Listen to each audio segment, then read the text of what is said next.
नमस्कार दोस्तों, हमारे YouTube चैनल बुक्स प्ले में आपका स्वागत है।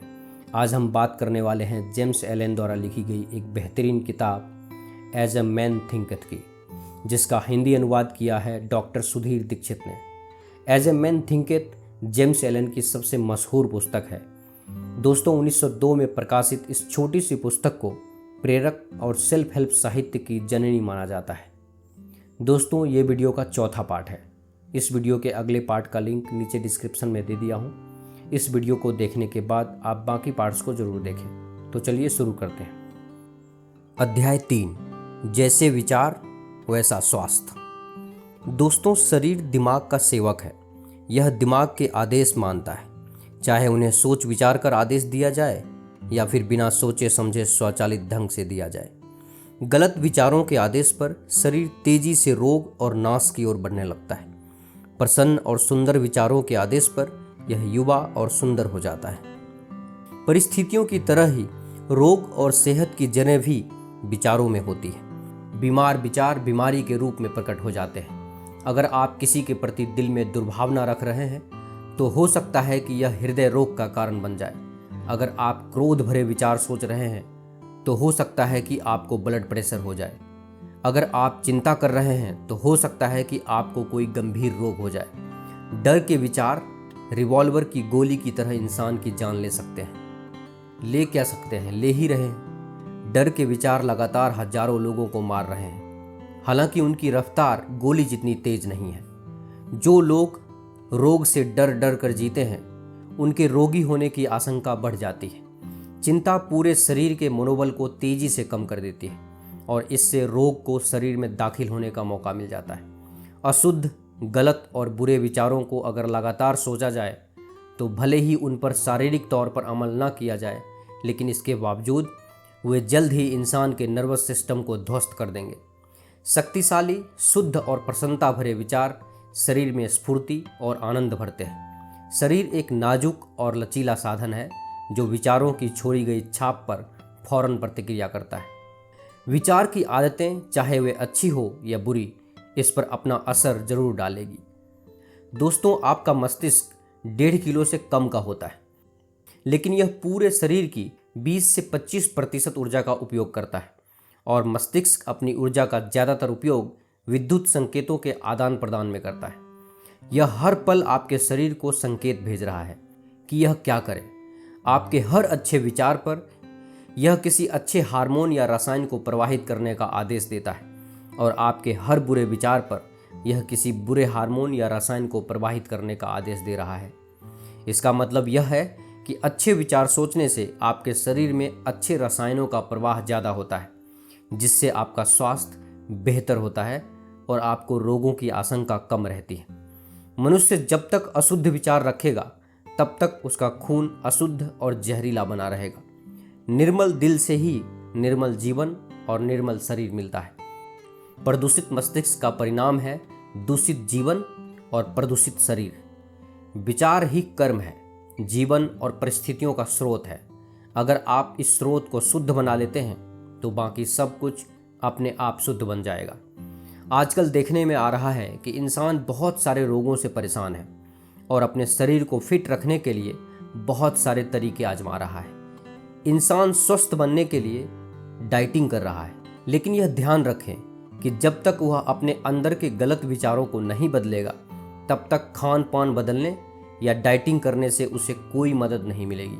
अगर डाइटिंग करनी ही है तो नकारात्मक विचारों की डाइटिंग करें, फिर आपको भोजन के मामले में डाइटिंग करने की ज़रूरत ही नहीं पड़ेगी। देखिए, जिसके विचार शुद्ध हो जाते हैं उसके मन में अशुद्ध या हानिकारक आहार खाने की इच्छा ही उत्पन्न नहीं होगी। इसीलिए स्वास्थ्य के मामले में भी बाहर के बजाय अंदर काम करें। स्वच्छ विचारों से स्वच्छ आदतें उत्पन्न होती है। जो तथाकथित संत अपना शरीर साफ नहीं करता है वह दरअसल संत नहीं है। जिसने अपने विचारों को मजबूत बना लिया है और शुद्ध कर लिया है, उसे बुरे रोगाणुओं के बारे में चिंता करने की कोई ज़रूरत नहीं है। अगर आप अपने शरीर की रक्षा करना चाहते हैं तो अपने दिमाग पर पहरा लगा दें। अगर आप अपने शरीर को सुंदर बनाना चाहते हैं तो अपने दिमाग को सुंदर बना लें। द्वेष, ईर्ष्या, निराशा और हताशा के विचार शरीर की सेहत और लावण्य छीन लेते हैं। चेहरा संयोग या किस्मत से खराब नहीं होता है, यह तो विचारों के कारण धीरे धीरे खराब होता है।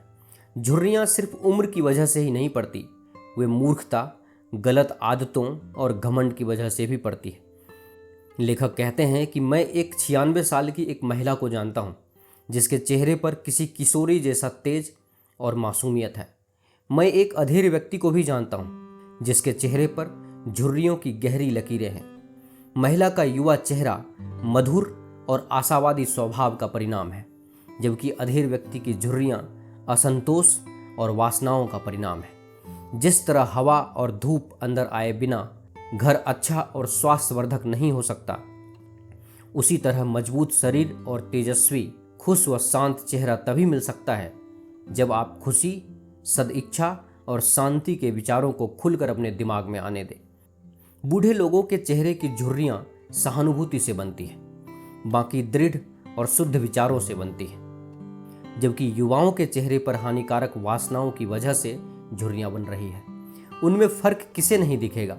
जो लोग जिंदगी भर सही रास्ते पर चले हैं, बुढ़ापे में भी उनका चेहरा ढलते सूरज की तरह शांत और परिपक्व होता है। मैंने कुछ समय पहले एक दार्शनिक को मृत्युशैया पर देखा। उनकी उम्र ज़्यादा थी, लेकिन वे बूढ़े नहीं दिख रहे थे। वे उतनी ही शांति से मरे जितनी शांति से वे जिए थे। शरीर की बीमारियों को दूर भगाने के लिए प्रसन्नता से भरे विचारों से बढ़िया कोई डॉक्टर नहीं है। दुख की छायाओं को तीतर बीतर करने के लिए सदिच्छा से ज़्यादा राहत देने वाला कुछ भी नहीं है। दुर्भावना, आलोचना, शंका और ईर्ष्या के विचारों में लगातार जीने का मतलब यह है कि आप खुद ही कारागार बनाकर खुद को कैद कर रहे हैं। लेकिन सबके बारे में अच्छा सोचना, सबसे खुशनुमा व्यवहार करना और सभी चीज़ों में अच्छाई खोजना, इस तरह के निस्वार्थ विचार स्वर्ग के द्वार हैं। और उत्साहवर्धक बात यह है कि जब किसी इंसान के मन में इस तरह के नेक विचार होते हैं तो उसे यह संसार ही स्वर्ग जैसा लगने लगता है। हर दिन हर प्राणी के प्रति शांतिपूर्ण विचार रखने से मनुष्य को असीमित शांति मिलती है। अध्याय 4, उद्देश्यपूर्ण विचार सफलता दिलाते हैं। दोस्तों, जब तक कि विचार को उद्देश्य के साथ न जोड़ा जाए, तब तक कोई भी बुद्धिमत्तापूर्ण उपलब्धि हासिल नहीं हो सकती। ज़्यादातर लोग अपने विचार की कश्ती को जिंदगी के महासागर में निरुद्देश्य बहने देते हैं।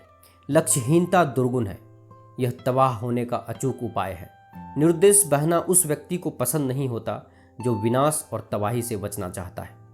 जिन लोगों के जीवन का कोई केंद्रीय उद्देश्य नहीं होता, वे छोटी छोटी चिंताओं, डरों, कष्टों और दयनीय विचारों का आसानी से शिकार हो जाते हैं, जो सभी कमजोरी के सूचक हैं। जानबूझकर किए गए पापों की तरह ही ये भी निश्चित रूप से असफलता, दुख और नुकसान की ओर ले जाते हैं। इसका कारण यह है कि शक्तिशाली ब्रह्मांड में कमजोरी कायम नहीं रह सकती। यह सर्वाइवल ऑफ द फिटेस्ट का संसार है। इसीलिए आपको शक्तिशाली बनना ही होगा। और सही उद्देश्य का एक लाभ यह भी है कि यह आपको शक्तिशाली बना देता है। इंसान को अपने दिल में सही उद्देश्य या लक्ष्य रखना चाहिए और उसे हासिल करने में जुट जाना चाहिए। उसे अपने लक्ष्य को अपने सभी विचारों का केंद्र बिंदु बना लेना चाहिए।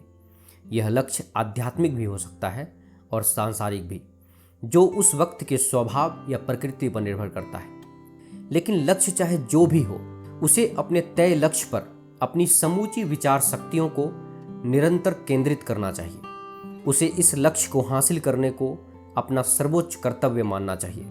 उसे इस लक्ष्य तक पहुंचने के प्रति पूरी तरह समर्पित होना चाहिए। उसे अपने विचारों को अल्पकालिक सनक इच्छाओं और कल्पनाओं में भटकने की अनुमति नहीं देनी चाहिए।